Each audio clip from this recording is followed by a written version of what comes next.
As a therapist, I'm often asked why depression and anxiety are so common among children and adolescents. One explanation, almost surely the most neglected, is declining interest in God and religion. I see the consequences of this in my practice almost every day, and this is not merely my personal observation. A 2018 Harvard study involving 5,000 people examined how being raised in a family with religious beliefs affects the mental health of children. The study found that kids who attended a religious service at least once per week scored higher on psychological well-being measurements and had lower risks of mental illness.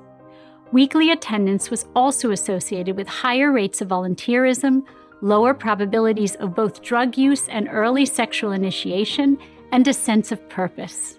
Yet despite all the evidence that religious involvement leads to positive behaviors, Gallup reports that the U.S. has seen a 20% decrease in attendance at formal religious services in the past 20 years.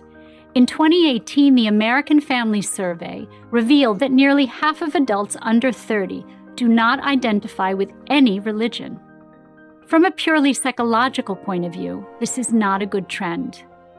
Nihilism, the belief in nothing, is a rich fertilizer for anxiety and depression. In contrast, the belief in God, a guardian figure who loves us, is an invaluable source of support and comfort. I am often asked by parents, how do I talk to my child about death if I don't believe in God or heaven?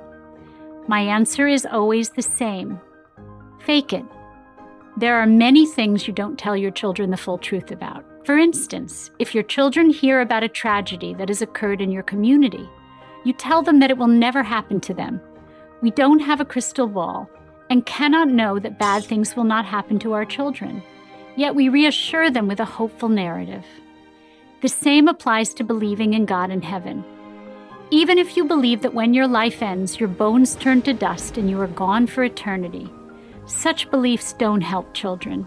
They only scare them and create anxiety over death and dying. Belief in a benevolent God and a heaven does help children with their fear. In our current age of broken families, distracted parents, school violence, and nightmarish global warming predictions, imagination plays a big part in children's ability to cope. It is far better for kids to use their imagination constructing something positive, such as a God who cares about us, than the dark nihilistic idea that there's no creator and protector and no purpose to our existence. I am also frequently asked how parents can instill gratitude and empathy in their children. Again, the best answer is involvement in an organized religion. All traditional faiths encourage gratitude and empathy as antidotes to entitlement and selfishness. These are the building blocks of strong character. They also protect against depression and anxiety. Additionally, religion provides children a chance for community. Being with people who share their faith can act as a buffer against the emptiness and isolation of modern culture. This is more necessary than ever in a world where teens can have hundreds of virtual friends and few real ones. And religion helps teach children mindfulness, a sense of self-control and discipline. Your young children might not be aware they are entering a house of worship, but they do know they're supposed to act in an appropriate manner when they are there. They have to relax their bodies and calm their minds. It is true that if you feel ambivalent about God and religion, your children will likely follow your example. However, if you practice religion or send your children to religious school, knowing it is good for them, you might surprise yourself and get something meaningful out of it too. In other words, your children may bring you back to faith. It's certainly worth an extended experiment for their sake and for yours. Consider one more argument. If you take the idea seriously that your children should be free to choose or reject God and religion, they need to be exposed to God and religion. How else will they be able to make a free and informed choice? We live in a competitive, stressful society that idealizes materialism, selfishness, and virtual rather than real human connection.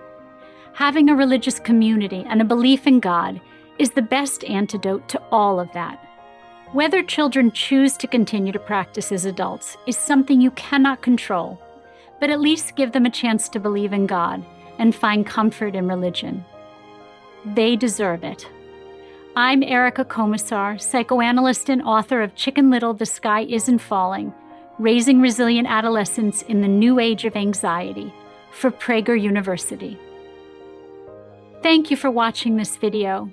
To keep PragerU videos free, please consider making a tax-deductible donation.